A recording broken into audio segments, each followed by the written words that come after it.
الله وبركاته. اللهم صل وسلم وبارك على سيدنا محمد وعلى اله وصحبه وسلم. ازيكم عاملين ايه؟ كل سنه وانتم طيبين، يعود عليكم الايام بخير. مصطفى بيقول كل سنه وانتم طيبين، تعود عليكم الايام بخير يا رب كده ان شاء الله، زائدين ولا مفقودين. يلا كده اللي ما دخلش قناتنا يخش القناه ويفعل الجرس عشان توصلوا كل فيديوهاتنا الجديده من مطبخ سلوى. نصلي على الرسول ونبتدي كده الوصفه مع بعض بمناسبه بقى رمضان والحلويات بتاعه رمضان والحيره. تعالوا عايزين معانا نص كيلو كنافه، هعمله لكم وصفه جميله جميله عامله ترند على الفيس وبتنباع في المحلات. فوجئت انها بتنباع غاليه جدا جدا في المحلات. ادي نص كيلو كنافه، انت ممكن تمسكيه تعمليه كده. احنا كده مش عايزينهم ايه متقطع، يعني احنا كده مش عايزينه، لا اما عايزه في الكبه بس يبقى نص تكه، بحيث ان انا مش عايزاه يبقى ناعم قوي، فطبعا انا هعملها وهنرجع تاني مع بعض. يلا كده حطوا اللايك والكومنت الجميل بتاعكم يا جماعه كده، وكل سنه وانتم طيبين ورمضان كريم، ونرجع تاني مع بعض. ورجعنا تاني كده بعد ما خلصنا كده فرفرتها كلها بايدي زي ما انتم شايفينها، لان انا مش عايزاها تكون يعني الكبه او الخلاط بتخليها ناعمه قوي. انا مش عايزاها ناعمه، انا عايزاها طويله كده. هننزل عليها بايه؟ هننزل عليها بربع كوبايه سمنه. انا دي كوبايه مليانه بس عشان دي كل اللي هعمل منها الشغل بتاعنا النهارده. تمام كده. طبعا لازم يعني بصوا بقى ما نخليش السمنه دي كلها، نفككها كده من بعضها اهي، ما تبقاش كلاكيع. هنمسكها كلها كده اهي زي ما انتم شايفين كده اهي، نخليها تتشرب فيها كده اهيت اهو، ما نخليش فيها ايه اي حاجه كده اهي زي ما انتم شايفين. معانا بقى معايا هنا في اللي هي انا بجيبها ديت للحلويات، هوريها لكم دلوقتي. بتنباع عند اي استخدامات حلواني، او ساعات الناس اللي هي بتبيع الحاجات اللي هي بتبقى ب5 جنيه، والحاجات اللي هي الرفايع الصغيره دي بتلاقيها عندها، او اللي بيبقى عندهم حاجات ادوات البسكوت والحاجه دي برضو بتلاقيهم عندهم. انا كنت جايبه والله 6، لقيت 3 والولاد مضيعين التانيين. هضطر طبعا ان شاء الله هروح اجيبها قبل العيد ان شاء الله، عشان البسكوت والقرص والحاجات دي بقى. كل سنه وانتم طيبين. يا اللهم يعود الايام يا رب على الامه المسلمه جميعا بالخير واليمن والبركات يا رب. ينصر اخواتنا في فلسطين يا رب، اللهم امين. ويعودوا عليكم كده وعلى امه محمد يا رب، وعلينا بالخير واليمن والبركات يا رب. اللهم اجعلنا زائدين ولا مفقودين. اهو خلاص كده تمام بقى. عايزه اوريكم الخطوه اللي بعد كده، هي دي اللي انا بقول لكم عليها اهي. دي موجوده عند اي حد بيبيع اللي هي ايه حاجات البسكوت دي او استخدامات الحلواني. هنعمل ايه؟ هيبقى معايا السمنه ديت اللي انا قلت لكم الكوبايه معايا اهي. هنعص كده كل حاجه سمنه هنشتغل فيها اهيت زي ما انتم شايفين كده اهو. ومعانا كده قوالب الكب كيك دي برضو هعوصها اهيت. هتقولي ما عنديش الكب كيك ده، هقول لك الكب كيك الورق ممكن تجيبي تعملي فيه وترصيه في صينيه، عشان هي الوصفه يعني هي كده. او ممكن لو صينيه من مدوره بس اللي بيبقى لها حرف مضلع ده كده، ونعمل فيها حفره. بس انا معايا النهارده هنعمل شغلنا كده. هنعمل ايه بقى يا ولاد؟ اهو هنجيب كده اهيت زي ما انتم شايفين كده، وابتدي اهي. وهنعمل حاجه تسهل عليكم، هجيبها دلوقتي اهوت، هروح اجيبها وايه. بس اهم حاجه اهي احنا عايزينها كده يعني. بصوا اهي، عايزين يعني كل دي يخش فيها، مش مشكله اللي هيقع ده، ما احنا كده هنعملها يعني اهي. شايفين اهي، شايفين اهي. نقوم جايبين دي كده اهو اهيت اهي زي ما انتم شايفين كده اهي. نحط لها بس حته كمان في ديت، كانت شايفاها ان هي ايه، وتضغطي عليها كده اهو. هنعمل ايه؟ الشعر ده عايزينه يرقد، هنعمل ايه؟ هقول لكم هعمل ايه. هو جايه ثواني خليكم معانا.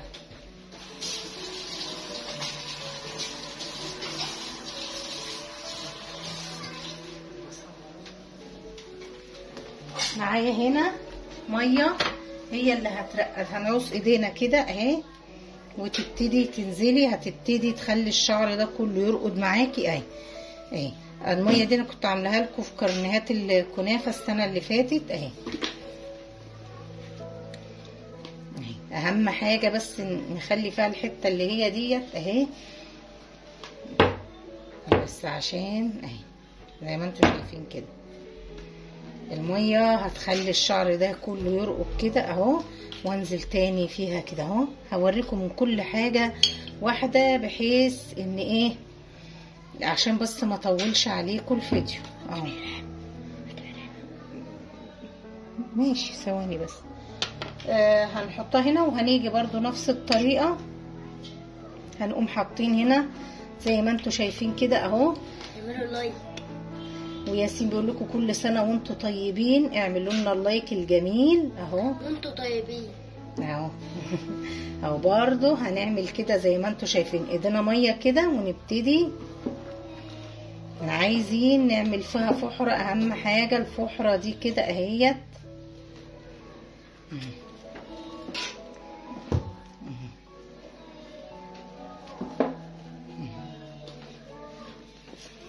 اهي زي ما انتم شايفينها كده، كل ما بتعوصوها ميه بتبتدي تدينا الايه الشكل الحلو. والشعر ده حسب السمنه يا سي. اهي بصوا بقى، انا قبل ما انا مولعه الفرن دلوقتي وانا بشتغل تمام. هعمل الكميه كلها وارجع تاني معاكم. لايك وسبسكرايب بقى، لايك وسبسكرايب. ورجعت لكم تاني كده بعد ما خلصنا زي ما انتم شايفين كده. معايا هنا بقيت كوبايه السمنه اهي. هنبتدي بقى ايه، نبتدي نعوص بقى في الفحر دي كده ونعوصها كده. طبعا زي ما انا قلت لكم مولعه الفرن على درجه حراره وسط يعني كده، مش عالي قوي.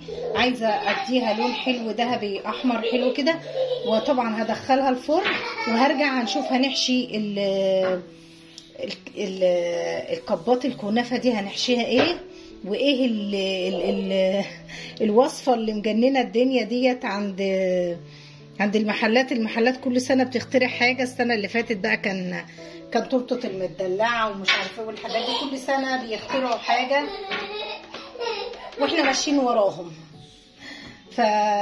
بس ان شاء الله انا يعني كاحساس كده لما شفتها حاسه انها تبقى حلوه ان شاء الله.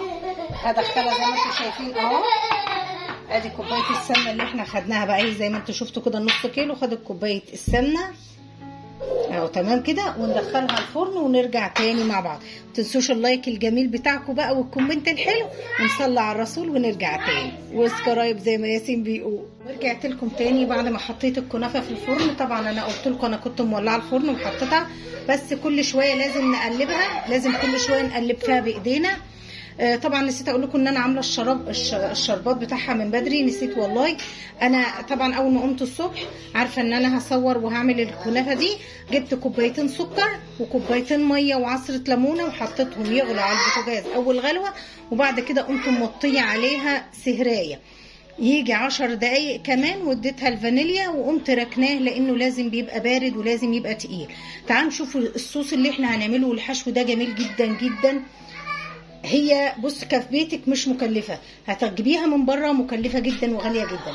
معايا كان مانجايه، كلنا فرزنا مانجا. طبعا انا بجيب المانجايه من الفريزر وهي متلجه بمقشره البطاطس، بقشرها بتبقى سهله جدا. وقمت مقطعاها مكعبات. طبعا مش هاخد كل دي، هاخد بس شويه منها زي ما انتم شايفين بس كده اللي هعمل بيهم الصوص. ونفس اللي هعمله في المانجا هعمله في الفراوله، يعني نفس اللي هينعمل في المانجا هينعمل في الفراوله. بس كده عشان هنسيب اللي احنا هنعمله عليها المروش. معايا هنا نص كوبايه ميه بس يا مصطفى، بس يا ياسين. معايا هنا نص كوبايه ميه، هاخد عليهم معلقه نشا بس مش هنزود، وهنقلبها كويس قوي. احنا بنعمل الخطوه دي بدل الجيلاتين يا جماعه، لان في ناس ما بتلاقيش الجيلاتين، ما بتتوفرش عندها يعني بسهوله الجيلاتين. فاحنا بنعمل الخطوه دي بدل. طبعا مش هو ده الحشو يعني، ده الصوص اللي هنحطه، لسه هنحط الحشو اللي فوقيه. هقول لكم ايه، بس هنعدل بس الكاميرا لان تمام كده اهو. هبتدي ادلقها. ممكن نعمل الخطوه دي في الخلاط، لكن بما ان انا مثلا عندي الهاند بلندر هقوم عاملاه في الهاند بلندر. لكن احنا ممكن نعمل الخطوه دي في الخلاط عادي يا جماعه، مفيش اي مشكله. مش عايزه اقول لكم الخلاط ده الهاند بلندر ده باظ مني، انا كنت زعلانه زعل لكن عيل من عيالي عيال، فنقول ايدي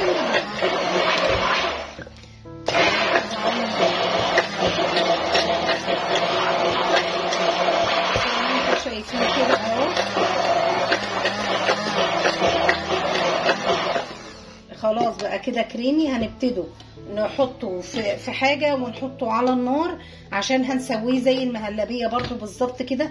اول ما هيبقبق هنقوم منزلينه على طول، وهوريكم بقيه الخطوات. بس بالله عليكم بالله عليكم حطوا اللايك بيرفع الفيديو، والكومنت الحلو.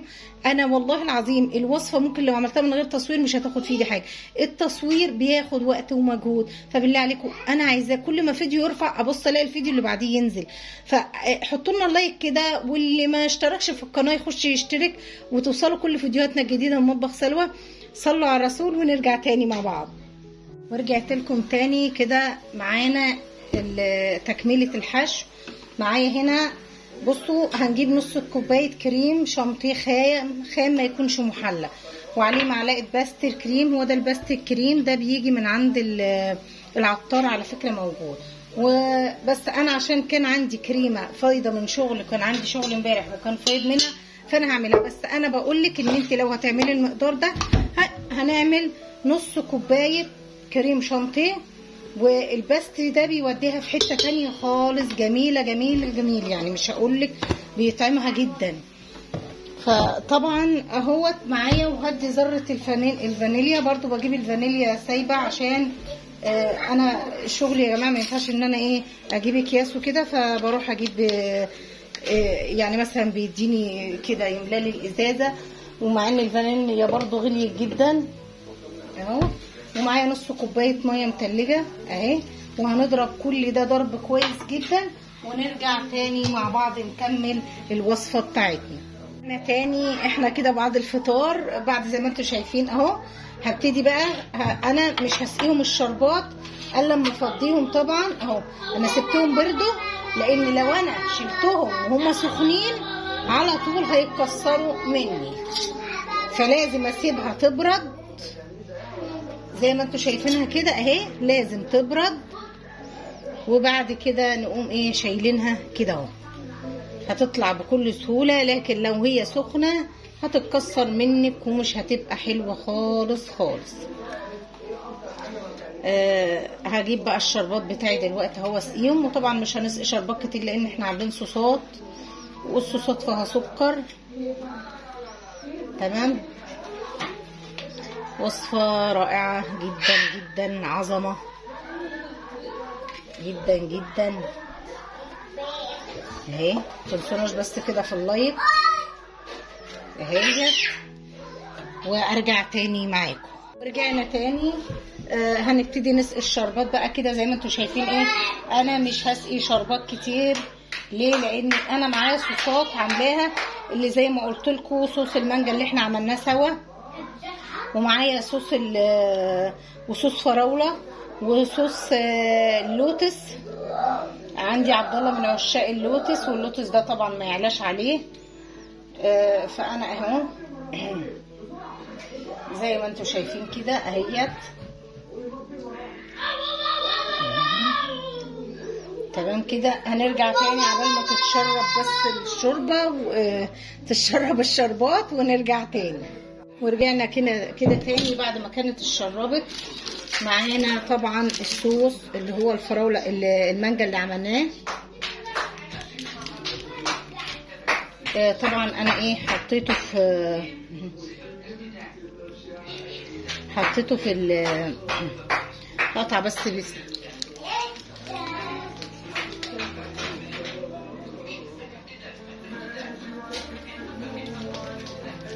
اهوت. كنت حاطاه في الكيس، ممكن ينفع في كيس تلاجة اهو. هننوع يعني كده، هننوع. معانا صوص فراولة اهي.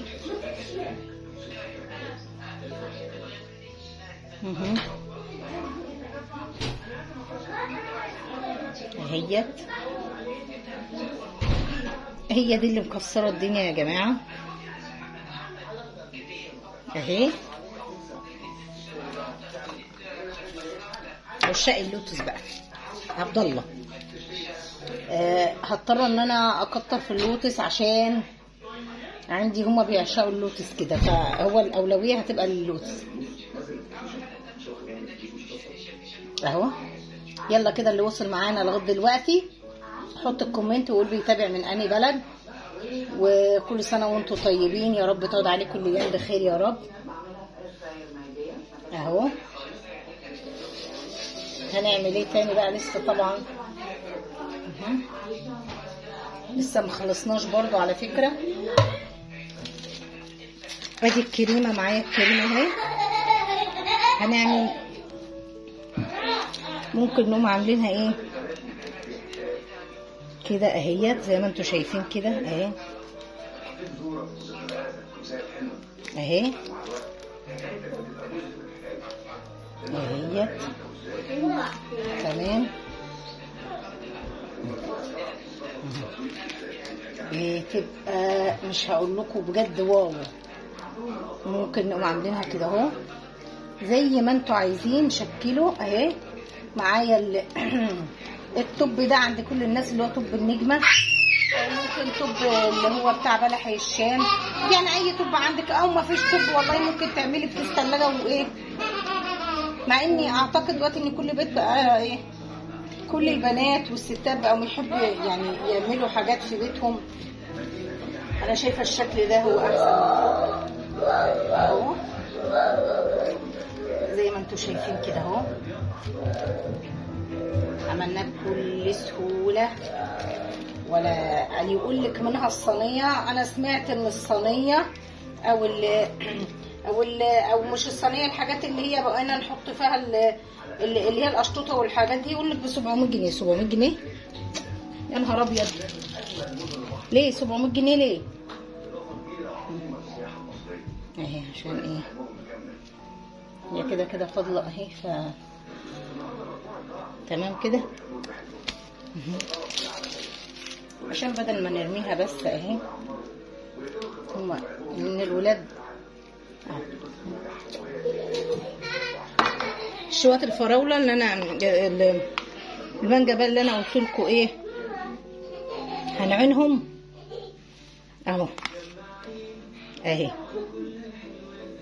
اهي اهي. لو انتي عندك عزومه وعملت الحاله ده بصي هيقولوا انت جايباها من افخم محل، ولا المستحيل انهم هيصدقوا ان انت عاملاها في البيت. لا مستحيل طبعا. تمام. مش عارفه، حسيت ان الاضاءه قلت كده. ما نشوف كده التصوير شغال تمام. هنكمل ادي الفراوله تمام اهي اهيت اهي تمام. ممكن نحط كده اهو يعني عارفين بتدي تشكيله كده حلوه اهي. ننقلها بقى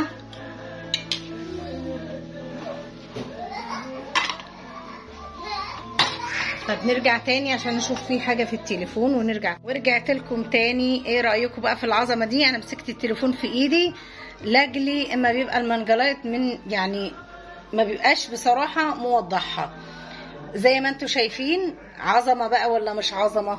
ايه رايكم كده؟ لو انت جايلكوا بقى ضيوف كده او لولادك يا ستي، ايه يعني ولادك طبعا هيبقوا اغلى من اي ضيوف. تعملي لهم اكنك انت جبت لهم المحل في البيت، وتبقي ما حرمتهمش من اي حاجه. وعملناها بنص كيلو كنافه وحاجات من البيت عندنا، وبكل الاطعمه كل واحده الطعم اللي ولادها بيحبوه هتحطوا فيها. وبقول لكم كده ما تنسوناش في اللايك والاشتراك في القناه وتفعلوا الجرس عشان يوصلكم كل فيديوهاتنا الجديده من مطبخ سلوى. وهقول لكم كده بقى ايه، يلا ما تنسوناش الكومنت الحلو كده يا جماعه، عشان اللايك والكومنت بيرفعوا الفيديو، وتخشوا تشتركوا في القناه. حمسوني كده وشجعوني عشان نقدم لكم فيديوهات كتيره حلوه كده ان شاء الله. واقول لكم السلام عليكم ورحمه الله وبركاته.